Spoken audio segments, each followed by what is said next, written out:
Now we've had quite a lot of development since the last video update. Now all the block works are completed.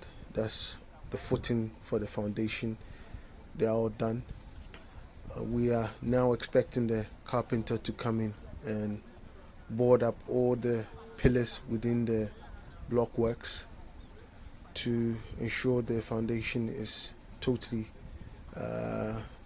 tightened up and sealed up in all areas.